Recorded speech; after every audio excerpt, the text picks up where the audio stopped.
ঈদ মোবারক, তাকাব্বাল্লাহু মিন্না ওয়া মিনকুম। দেখতে দেখতে কোরবানির পবিত্র আহ্বান আবার ফিরে এসেছে আমাদের দুয়ারে। ঈদুল আজহা ত্যাগ ও আত্মসমর্পণের মহিমায় দীপ্ত এক অনন্য উৎসব। এই পবিত্র দিনে আমরা যেমন পরিবারের পাশে আনন্দ ভাগ করে নেই, তেমনি ভুলতে পারি না গত বছরের সেই ঈদকে, যখন আমাদের অনেক সহযোদ্ধা ছিলেন কারারুদ্ধ, কেউ কেউ ছিলেন বন্দিত্বের অন্ধকারে।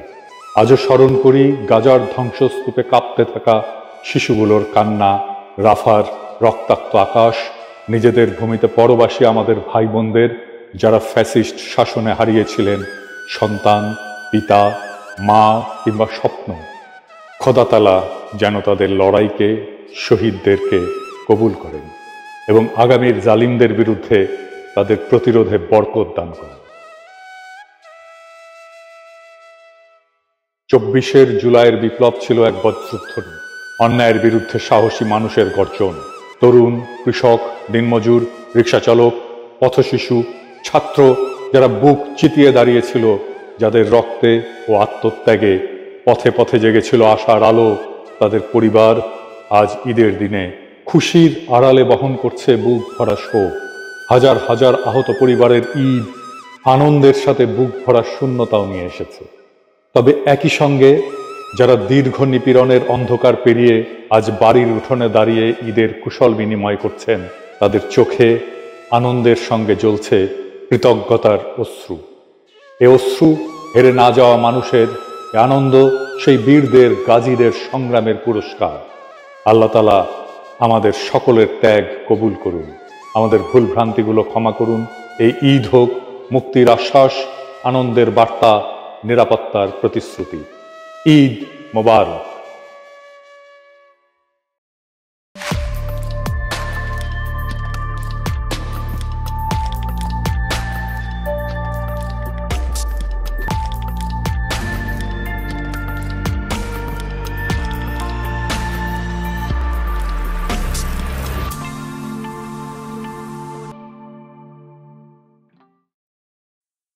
২০২৬ সালের প্রথম ভাগে জাতীয় সংসদ নির্বাচন হবে মাশাআল্লাহ, আলহামদুলিল্লাহ।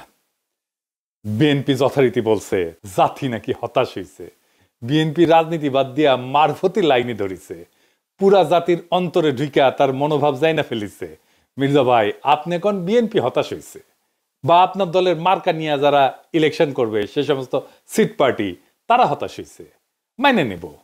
আপনি তো অন্তর্জামী না, জাতির অন্তরের কথা কেমনে জানবেন? যাই হোক, আপনারা বুঝাইতে পারেন নাই জাতিকে যে কেন ডিসেম্বরে নির্বাচন দেওয়া দরকার, তাই আপনার চাওয়াটা জাতির চাওয়া হইয়া ওঠেনি। বেদ্যবি নিয়েন না, মুরব্বী মানুষ। হাসিনাকে কেন সরানো দরকার এটা ন্যারেটিভও আপনারা তৈরি করতে পারেন নাই, করেনও নাই। মেলা মানুষ মিলে তৈরি করছে, আপনারা সামে বৈশা থাকিছেন। তাই ন্যারেটিভ নির্মাণের যে তাগদ, যে হিম্মত, যে স্ট্র্যাটেজিক চিন্তা লাগে, সেটা আপনারা বুইলা বসে আছেন বা আপনাদের কখনোই ছিল না। যতগুলো পলিটিক্যাল পদক্ষেপ নিছেন হাসিনা পড়ার পরে সব ফেল করছে, আটারলি ফেল করছে। এইটা আপনাদের কর্মীদের মনোবল কেমন ভাঙিয়ে দিছে সেটা বুঝবেন যত দিন যাবে ততদিন। আপনি যেটা করতে চান সেটার পক্ষে এমন কনভিন্সিং যুক্তি হাজির করতে হয় যা উপেক্ষা করার ক্ষমতা কারো থাকে না। এটাই বয়ান বা ন্যারেটিভ তৈরির শক্তি। আপনারা যা দাবি করলেন এটা যে পাইলেন না, আপনাদের কর্মীদের কনফিডেন্স থাকবে ৫ই আগস্টের পরে যা যা অর্জন তার সাথে আপনারা আপনাদের দলকে কানেক্ট করে দিতে পারেন নাই। ৩২ নম্বর জয় বাংলা কইরা দেওয়া, আওয়ামী লীগ নিষিদ্ধ করা, এই দুইটা মাইলস্টোন ইভেন্টে আপনাদের কোনো সংশ্লিষ্টতা নেই। আপনারা বিরোধিতা করছেন আওয়ামী লীগ নিষিদ্ধের, ট্রল করছেন সেই সময়। আপনারা প্রফেসর ইউনূসের কাছে রোড ম্যাপ চান নির্বাচনের, আপনাদের দলের রোড ম্যাপ আছে নাই। এই ১০ মাসে কি করেছেন? ভার্চুয়ালি কিছুই না। না না না, দুইটা বড় কাজ করেছেন। ইন্ডিয়ার সাথে আর ওয়াকারের সাথে সিস্টেম করেছেন, দখল চাঁদাবাদি করেছেন, গরুর হাট, সবজির বাজার থেকে শুরু করে টেলিভিশন কোম্পানি, পদ পদবি ইত্যাদি আর কত কিছু। আর মানুষের ঘৃণা কামাইছেন, কামাই ভালোই করেছেন। যারা একসময় বন্ধু ছিল তাদের শত্রু বানাইছেন। না না, আমরা বানাই নাই আপনাদের শত্রু, আপনারাই আমাদের বানাইছেন। আপনাদের দলের প্রতিষ্ঠাতা বলতেন বিদেশে আমাদের বন্ধু আছে, প্রভু নাই। বিদেশে আমাদের বন্ধু আছে, বিদেশে আমাদের প্রভু নেই। দেশে আপনারা বন্ধুহীন, বিদেশে কয়টা প্রভু আছে আল্লাহ মালুম। বিএনপির জন্য ডিসেম্বরের নির্বাচন চাওয়াটা একটা bad idea, very very extremely bad idea. কেন জানেন? জানেন না, এটাও জানেন না। আসেন এটা আলাপ করি। ডিসেম্বরে যতগুলো নির্বাচনে বিএনপি অংশ নিচ্ছে, গোহারা আসছে, গোহারা একটা না দুইটা নির্বাচনে অংশ নিচ্ছে। 2008 সালের 29শে ডিসেম্বর এই যে ফখরুদ্দিন মঈনুদ্দিনের নির্বাচনে বিএনপি গোহারা হারছে। আবার 30শে ডিসেম্বর 2018 শেখ হাসিনার অধীনে নির্বাচন, গোহারা হারছে। প্রথমটা তত্ত্বাবধায়ক সরকার ছিল, পরেরটা হাসিনার অধীনে নির্বাচন ছিল। আওয়ামী লীগ ইচ্ছা করে ডিসেম্বরে নির্বাচন ফেলতো। ওইটা তো তার খেলার মাঠ, কুসুম কুসুম মুক্তিযুদ্ধের চেতনার চূড়ান্ত অর্গাজম হয় যেই সময়, সেই সময় নির্বাচন ফেলে কর্মীদেরকে উদ্দীপ্ত করে কাজে নামাইতো। সে সিস্টেম করে ডিসেম্বরে সবসময় নির্বাচন যেন হয় ওই কাম করেছে। এটা আপনারা বুঝতে পারেন নাই। এই সালসা খাওয়াইছে বিএনপিরে ইন্ডিয়া আর ওয়াকার, তাই বিএনপি খাইছে ডিসেম্বরের নির্বাচন। নিজে কখনো চিন্তা করেনি আরে ডিসেম্বর কেন, কেন নভেম্বর বা জানুয়ারি না? নির্বাচনে তো প্রতিপক্ষ চুপচাপ বসে থাকে না, তাই না? সে কিছু করে, সে বারে বারে বলতে থাকবে ডিসেম্বরের নির্বাচনে যাবেন, বারে বারে বলতে থাকবে। আরে দূর, বিএনপি ডিসেম্বরের নির্বাচনে জিতে না। হ্যাঁ, দেখেন কবে নির্বাচনে জিতেছে, দেখেন এই দুইটা নির্বাচনে হারিয়েছে গোয়ারা, এবার হারবি। আপনার ভারতে যে এটা তো কুসংস্কার, আপনারা তো আবার বিজ্ঞান বিজ্ঞান করেন। জি না, এটা সংস্কার, এটা কাজ করে। ও আচ্ছা আচ্ছা, সংস্কার শুনলে তো আবার বিএনপির গাত্রদাহ শুরু হইতে পারে। যাই হোক, আমি যদি বিএনপির কেউ হইতাম, আমি অবশ্য এখন কেউ না, হ্যাঁ বিএনপির যখন তাদের কেউ ছিল না তখন ছিলাম আমি, এখন তাদের সব হয়েছে, পর হয়েছি আমি, বুঝছাও? তো যাই হোক, অসুবিধা নাই। আমি বিএনপি হইলে কখন নির্বাচন চাইতাম, কখন চাওয়া উচিত ছিল বলেন তো? বুদ্ধি করে বলেন, মনে আসতেছে না? আচ্ছা শিখাই দিই। আমি নির্বাচন চাইতাম ফেব্রুয়ারিতে। কেন ফেব্রুয়ারিতে? কারণ দ্বিতীয় সংসদ নির্বাচন, যেই নির্বাচনে প্রথম বিএনপি সংসদে জিতে সরকারি দল হয়, সেই নির্বাচন ছিল 18 ফেব্রুয়ারি 1979 সাল। ওই সংসদ ছিল এক ঐতিহাসিক সংসদ। এত ব্রাইট আর তুখর সংসদ বাংলাদেশে আর পায় নাই। ওইটাই বিএনপির প্রথম রাষ্ট্র পরিচালনা, রাষ্ট্র গঠন, খেলতে নেমেই চ্যাম্পিয়ন হয় বিএনপি। আর তখন জিয়াউর রহমান নেতা, প্রেসিডেন্ট, যাকে বলে সোনায় সোহাগা। বিএনপির যাত্রা শুরু, রাষ্ট্র ক্ষমতা জিয়াউর রহমানের অধীনে, নতুন রাষ্ট্র গঠন, বাকশালের ধ্বংসস্তূপের উপরে নতুন গণতান্ত্রিক বাংলাদেশ তৈরি করা। আর পঞ্চম জাতীয় সংসদ নির্বাচন, খালেদা জিয়া প্রথম জিতে সরকার গঠন করে, সেটা ছিল 27 ফেব্রুয়ারি 1991। ওই নির্বাচনে খালেদা জিয়া রাজনীতিবিদ থেকে রাষ্ট্রনায়ক হয়ে ওঠেন। বিএনপির দুইটা ল্যান্ডমার্ক নির্বাচন, দুইটাই ফেব্রুয়ারিতে। রাজনীতিতে তো আপনাদেরকে হিস্টোরিক্যাল ন্যারেটিভের শুরুতে পৌঁছায় দিতে হয় কর্মীদেরকে, আপনাকে কানেক্ট করে দিতে হয়। আপনি কানেক্ট করে দিতে পারতেন জিয়ার, খালেদা জিয়ার হেরিটেজের সাথে, কইতেন বাংলাদেশের দুইবার রাষ্ট্রকে নতুন ভাবে তৈরি করছে বিএনপির সংসদ। আমরা ইতিহাসের সেই মহেন্দ্রক্ষণে ফিরে যাব যখন শহীদ প্রেসিডেন্ট জিয়াউর রহমান হাত ধরে বাকশাল উত্তর বাংলাদেশ তৈরির সময় বিএনপি গঠিত হয়েছে। তারা নির্বাচনে অংশ নিচ্ছে প্রথমবারের মতো জিয়াউর রহমানের নেতৃত্বে। বাংলাদেশের সত্যিকারের নির্মাণ শুরু হয় এইখান থেকে। তারপর দ্বিতীয়বার শহীদ জিয়ার মৃত্যুর পরে ফিনিক্স পাখির মতো ধ্বংসস্তূপ থেকে বিএনপি উঠে দাঁড়ায় একটা সফল গণ অভ্যুত্থানের নেতৃত্ব দিয়া। স্বৈরাচারের পতনের পরে নতুন করে রাষ্ট্র পুনর্নির্মাণের শুরুর সেই সময়টা, দুই নির্বাচনী ফেব্রুয়ারিতে। আবার সেই সময় আসছে ফ্যাসিবাদ উত্তর বাংলাদেশের রাষ্ট্র পুনর্গঠনের দায়িত্ব নিতে বিএনপি সেই একই ফেব্রুয়ারিতে নির্বাচনে নামবে। এইবার তৃতীয়বারের মতো বাংলাদেশকে আবার নতুন করে গড়ে তোলার দায়িত্ব নেবে বিএনপি। সেই ফেব্রুয়ারির ঐতিহ্যের অংশীদার হবে আবার বিএনপি, যে ঐতিহ্যের সৃষ্টি শহীদ জিয়ার হাতে, পরিপুষ্ট খালেদা জিয়ার হাতে, আর তার পূর্ণ বিকাশ হবে আজকে আপনার হাতে। আপনারা সেই যোগ্য উত্তরাধিকার, যারা জিয়ার জ্বালায় যাওয়া মশাল হাতে জাতিকে আবার নতুন করে পথ দেখাবেন, আবার ফিরে আনবেন সেই ঐতিহাসিক মুহূর্তকে। আপনার কর্মীর রক্তে আগুন ধরে যাবে, ঝাঁপায় পড়বে আপনার কর্মীরা। এই কাজটাই আমরা করেছি, আমি তো করেছি। আপনারা তো বক্তৃতাও দিবার পারেন না, কর্মীদের জায়গায় তুলতে পারেন না, খালি কইতে পারেন প্রস্তাব করে ভাষায় দিব, 24 ঘন্টাও টিকতে পারবেন না, হ্যাঁ ফু দিলে উড়ে যাব, এই সমস্ত, এর বাইরে কিছু কইতে পারেন না। কর্মীরা আপনাদের বক্তৃতা শুনে না, কথাই শুনে না। আজকে আপনার কর্মীরা এসে কয়, এগুলো শিখাইছেন যে আমি মানুষের ইমোশন নিয়ে খেলা করি। রাজনীতি তো ইমোশনই, ইমোশন ছাড়া কেউ বন্দুকের সামনে বুক পাইতে দেয়? আবু সাইদ কিসের জন্য বুক পাইতে দিছিল? আপনি এমন স্বপ্ন দেখাবেন যে সে মনে করবে এই স্বপ্ন অর্জনের জন্য জীবন দিয়ে দেওয়া যায়। আপনার তার হৃদয়কে ছুঁইতে হবে, বুকের ভিতরে আগুন জ্বালাই দিতে হবে, তারপরে সে বলতে পারে বুকের ভিতর অনেক ঝড়, বুক পেতেছে, গুলি কর। ওইটা ইমোশন। ইমোশন ছাড়া রাজনীতি নাই, ইমোশন ছাড়া সৃষ্টি করা যায় না, ইমোশন ছাড়া বিপ্লব করা যায় না, ইমোশন ছাড়া অভ্যুত্থান করা যায় না, ইমোশন ছাড়া দেশকেও ভালোবাসা যায় না। যাই হোক, আমরা একটু বিশ্লেষণ করে দেখি কেন প্রফেসর ইউনূস এপ্রিলে নির্বাচনের কথা বললেন। প্রফেসর ইউনূস কেন বলছেন এটা উনার বিবেচনা, কিন্তু আমার যা মনে হয়েছে যে যুক্তিগুলো কাজ করছে, এক নম্বর হইতেছে বিচার এবং সংস্কার সম্পন্নের জন্য সময় প্রয়োজন। ফ্যাসিস্ট আওয়ামী সরকার যে রাষ্ট্রীয় সন্ত্রাস এবং সম্পদ লুণ্ঠন করছে, তার বিচার এবং চলমান কাঠামোগত সংস্কার সম্পন্ন করতে আরো সময় দরকার। তড়িঘড়ি করলে এই সমস্ত অসম্পূর্ণ থেকে যাবে, ফলে গ্রহণযোগ্য এবং অবাধ নির্বাচনের পরিবেশ তৈরি হবে না। 2 নাম্বার, সবার অংশগ্রহণ নিশ্চিত করা। সুষ্ঠু নিরপেক্ষ নির্বাচনের জন্য রাজনৈতিক দলগুলোর অংশগ্রহণ এবং ভোটারদের আস্থা ফেরাইতে আইন শৃঙ্খলা পরিস্থিতির উন্নতি, প্রশাসনিক প্রস্তুতি জরুরি। এখনো তো আপনারা সবাই বলেন যে হাসিনার ফেলায় যাওয়া প্রশাসন কাজ করতেছে, তাই না? প্রশাসনের গতি আসেনি তো সেরকম। সংলাপ এবং সমঝোতার মাধ্যমে অন্তর্ভুক্তিমূলক নির্বাচনের জন্য আরো সময় দরকার। অন্তর্ভুক্তি মানে সব দলের অংশ নেওয়া না, সব জনগণের অংশ নেওয়া। 3 নাম্বার, আন্তর্জাতিক স্বীকৃতি এবং পর্যবেক্ষণের সুযোগ। এপ্রিল 2026 পর্যন্ত সময় দিলে আন্তর্জাতিক পর্যবেক্ষক আনার প্রস্তুতির সময় এবং সুযোগ থাকবে, যা নির্বাচনকে আন্তর্জাতিকভাবে স্বীকৃতি এবং বৈধতা দিবে। 4 নাম্বার, নির্বাচন কমিশনের প্রস্তুতি। এর ফলে ভোটার তালিকা হালনাগাদ করা, সীমানা পুনর্নির্ধারণ। কারণ এখন যে সীমানা আছে এটা ওই 2008 সালে সীমানা, যেটা করে যে বিএনপিকে হারানো হয়েছিল, ওই সীমানাটা পুনর্নির্ধারণ করতে হবে এবং রোডম্যাপ প্রস্তুতিতে নির্বাচন কমিশনের জন্য পর্যাপ্ত সময় নিশ্চিত করতে হবে। 5 নাম্বার হচ্ছে 1.5 কোটি প্রবাসীর ভোট নেওয়াটা এখন একটা বড় চ্যালেঞ্জ। এই বিশাল জনগোষ্ঠী শুধু রেমিটেন্স দেওয়া যায় কিন্তু ভোট দিতে পারে না। ভোট যদি নিতে হয় তাহলে তার পর্যাপ্ত প্রস্তুতির জন্য সময় দরকার। আমরা শুধু মানি মেশিন না তো, তাই না? আমাদের রাষ্ট্রের নেতা নির্বাচনের সুযোগ দিতে হবে।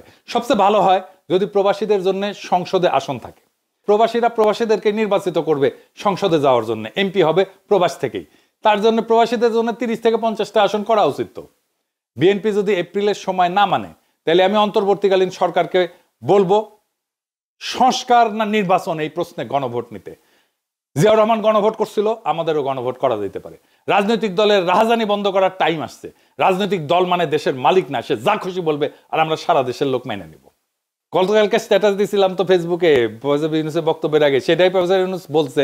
অনেকে বলতেছে যে প্রফেসর ইউনূসের বক্তব্যে নাকি আমার এপিসোডের প্রতিধ্বনি শুনতে পেয়েছেন। প্রফেসর ইউনূসের বক্তব্যের মূল যে কথা, সে কথাটা হইতেছে আপনারা ওয়াদা আদায় করে নেবেন যে বাংলাদেশের স্বাধীনতা, সার্বভৌমত্ব, আঞ্চলিক অখণ্ডতা এবং জাতীয় মর্যাদার প্রশ্নে কখনো কোনো প্রকার আপোষ করবেন না এবং দেশের বাইরের কোনো শক্তির কাছে দেশের স্বার্থ বিকিয়ে দেবেন না। এটাই মূল কথা। এইবার আপনি শুনেন আমার কিছু এপিসোড, শুনেন। এডিটর সাহেব শুনান, তারিখ দিয়ে দিন। বাংলাদেশের স্বাধীনতা, সার্বভৌমত্ব, আঞ্চলিক অখণ্ডতা এবং গণতান্ত্রিক ভবিষ্যতের সুরক্ষার দায়িত্ব বাংলাদেশের আপামর জনগণের, এবং আমরা অবশ্যই আমাদের এই দায়িত্ব সর্বোচ্চ ত্যাগ স্বীকার করে হলেও সাফল্যজনকভাবে পালন করবো ইনশাল্লাহ। শুনেন, যে কাজের শপথ আপনারা নিছেন আমি তো সেই কাজই করি, আর সেটা হইতেছে আমাদের স্বাধীনতা, সার্বভৌমত্ব, আঞ্চলিক অখণ্ডতা এবং জাতীয় মর্যাদা সমুন্নত রাখা। ভারত নিজের স্বার্থ রক্ষায় হাসিনাকে জলাঞ্জলি দিয়া পছন্দের আর কাউকে ক্ষমতায় বসানোর চেষ্টা করতেই পারে, কিন্তু তাদের জানা দরকার বাংলাদেশের বীর জনগণ এদেশের স্বাধীনতা, সার্বভৌমত্ব, আঞ্চলিক অখণ্ডতা, জাতীয় মর্যাদা এবং গণতান্ত্রিক ভবিষ্যৎ নিশ্চিত করতে যে কোনো ত্যাগ স্বীকারে প্রস্তুত। আমি একটা কথা বারবার বলি, আমাদের স্বাধীনতা, সার্বভৌমত্ব, আঞ্চলিক অখণ্ডতা এইটা হুমকির মুখে। আর এই হুমকি কোথায় থেকে শুরু হচ্ছে সেইটা দেখেন, পাঠ্যপুস্তক থেকে আমাদের বাচ্চাদের, আমাদের সন্তানদের মাথাতে ঢুকায় দেওয়া হচ্ছে আমরা বাংলাদেশের জনগণ ভারতকে একটা ফুটা পয়সা দিয়েও ছাড় দেব না। আমাদের প্রত্যেক মুহূর্তে মনে রাখতে হবে আমাদের স্বাধীনতা, সার্বভৌমত্ব, আঞ্চলিক অখণ্ডতা, জাতীয় মর্যাদা এবং গণতান্ত্রিক ভবিষ্যতের প্রতি ভারত হইল সবচেয়ে বড় প্রতিবন্ধক।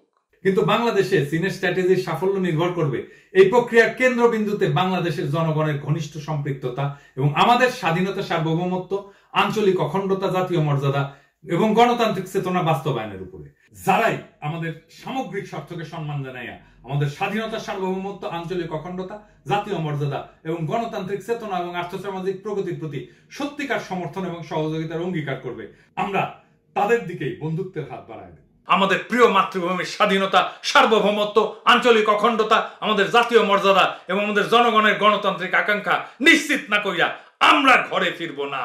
এই পবিত্র ঈদের দিনে যখন দেশের মসজিদে মসজিদে, ঈদগাহে ঈদগাহে আমরা ঈদের নামাজ পড়তে দাঁড়াবো এবং মহান আল্লাহ তাআলার নিকট আমাদের রোজা কবুল করার আকুল মিনতি জানাবো, তখন আমরা যেন এটাও মনে রাখি যে আমরা একই সঙ্গে কাতার বন্দী হয়েছি আমাদের দেশের স্বাধীনতা, সার্বভৌমত্ব আর আঞ্চলিক অখণ্ডতা রক্ষার পবিত্র সংগ্রামের অকুতভয় সৈনিক হিসাবে। এবার শোনেন প্রফেসর ইউনূস কি বলছে, এই কথাগুলোই বলছেন, শোনেন। আমি আগেও বলেছি, আজ আবারও বলছি, আমরা একটা যুদ্ধ অবস্থায় আছি। এখন আমাদের একতাবদ্ধ থাকতে হবে যে কোনো মূল্যে। পরাজিত শক্তি এবং তাদের সহযোগীরা ওত পেতে বসে আছে আমাদের ছোবল মারার জন্য, আমাদের অগ্রযাত্রাকে রুখে দেওয়ার জন্য। আমরা তাদের কিছুতেই এই সুযোগ দেব না। আসুন আমরা আমাদের সম্মিলিত প্রচেষ্টায় প্রিয় মাতৃভূমির স্বাধীনতা, সার্বভৌমত্ব, আঞ্চলিক অখণ্ডতা ও জাতীয় মর্যাদার বিরুদ্ধে যে কোনো আঘাত প্রতিহত করার উদ্দেশ্যে প্রতিরোধের ঐক্যবদ্ধ সুদৃঢ় প্রাচীর গড়ে তুলি। এইটাই আগামীর বাংলাদেশের রাজনীতির মূল বার্তা। স্বাধীনতা, সার্বভৌমত্ব, আঞ্চলিক অখণ্ডতার জাতীয় মর্যাদা, এই প্রশ্নে কোনো আপোষ নাই।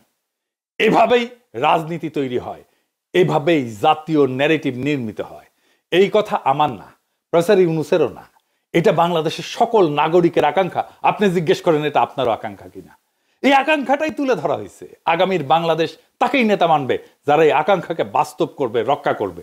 মুতে ভাষায় দেওয়া, ফুদিয়ে উড়ায় দেওয়া আর 24 ঘন্টা টিকতে না দেওয়ার রাজনীতির দিন শেষ। রাজনীতি মানে মস্তানি না, রাজনীতি মানে হৃদয়ের দখল, রাজনীতি মানে মর্যাদা, রাজনীতি মানে আত্মসম্মান, রাজনীতি মানে শক্তি, কালেকটিভ ফোর্স। মির্জা ফখরুল বলছেন জাতি হতাশ। না মির্জা ভাই, জাতি না, হতাশ হইল আপনার কর্মীরা। কারণ আপনারা তাদের দেখাতে পারেননি এই লড়াইয়ের শেষ কোথায়, শুরুটা কোথায় থেকে। আপনারা বলছেন নির্বাচন মানে তারিখ, প্রফেসর ইউনূস বলছেন নির্বাচন মানে রাষ্ট্র পুনর্গঠনের পথ। আপনারা চাইছেন ডিসেম্বরে ভোট, কারণ আপনারা বুঝতেই পারেননি ডিসেম্বর আওয়ামী লীগের ক্যালেন্ডার আর ফেব্রুয়ারি বিএনপির কাব্য। তাদের ইতিহাস মুক্তিযুদ্ধের চেতনা, আপনার ইতিহাস রাষ্ট্র নির্মাণ। আপনারা নিজেদের ইতিহাস ভুলে ভারতের প্ররোচনায় নিজের কোলে তুলে নিলেন আওয়ামী ন্যারেটিভ। আফসোস, আওয়ামী লীগের লড়াই হইতেছে মুক্তিযুদ্ধের চেতনায় ভর কইরা ফ্যাসিবাদ কায়েম। আপনাদের হওয়া উচিত ছিল মুক্ত, আত্মমর্যাদাশীল, স্বাধীন, সার্বভৌম বাংলাদেশ পুনর্গঠনের চেতনা। কিন্তু আপনারা কি করলেন? ভারতের পায়ে মাথা দিলেন, ওয়াকারের কোলে গিয়া বসলেন, দলটা চালাইলেন ঠিক যেন কোনো ঠিকাদার সিন্ডিকেট হাট বাজার চালাইতেছে। আপনারা নিজেরাই নিজেদের আদর্শকে হত্যা করলেন। এবং আজ যারা আপনাদের কর্মী, তাদের মনে এখন ঘৃণা, লজ্জা, হতাশা আর অনিশ্চয়তা। আর প্রফেসর ইউনূস তিনি আপনাদের জায়গা নিচ্ছেন না। আপনারা কি যাচ্ছা তাই বলছেন। তিনি খালি বলছেন এই জাতি বিক্রি হতে পারে না। তিনি আমাদের মর্যাদা দিচ্ছেন। তার কণ্ঠে প্রতিধ্বনিত হচ্ছে কোটি মানুষের আকাঙ্ক্ষা। আর আমরা পুতুল শাসন চাই না, ভারতের পালিত গাধাদের নেতা বানাবো না। আমরা সেই নেতৃত্ব চাই যারা বাংলাদেশকে নিজের ঘরের মতো ভালোবাসবে, বাংলাদেশের জাতীয় মর্যাদা পুনরুদ্ধার করবে। এই ঈদে তাই আনন্দের চেয়ে বড় হয়ে উঠুক এক শপথ, আমরা নিজেদের রাষ্ট্র আবার নিজেদের হাতে তুলে নেব। আমরা সিদ্ধান্ত নেব কবে নির্বাচন হবে, কারা করবে, কিভাবে করবে। আর এই সিদ্ধান্ত হবে গণতন্ত্রের, দিল্লির না। এই সিদ্ধান্ত হবে জনগণের, ওয়াকারের না, চাটুকারদের না। এই ঈদে শুধু আমরা পশু কোরবানি দিব না, আমরা কোরবানি দিব ভয়ের, আত্মসমর্পণের, দুর্বলতার। এই ঈদে ঘোষণা হোক বাংলাদেশ কারো জমিদারি না, না রাজনৈতিক দলের, না দিল্লির, না ওয়াকারের। আমরা সাধারণ জনগণ সবাই এই দেশের মালিক। আমাদের কথায় দেশ চলবে। রাজনৈতিক দল আমাদের আকাঙ্ক্ষার বিরুদ্ধে গেলে গুল্লি মারি সেই দলকে। ঈদ মোবারক। ইনশাল্লাহ আগামীর বাংলাদেশ আমরা ফেরত আনবো রক্তে, ঘামে, স্বপ্নে। ইনকিলাব জিন্দাবাদ।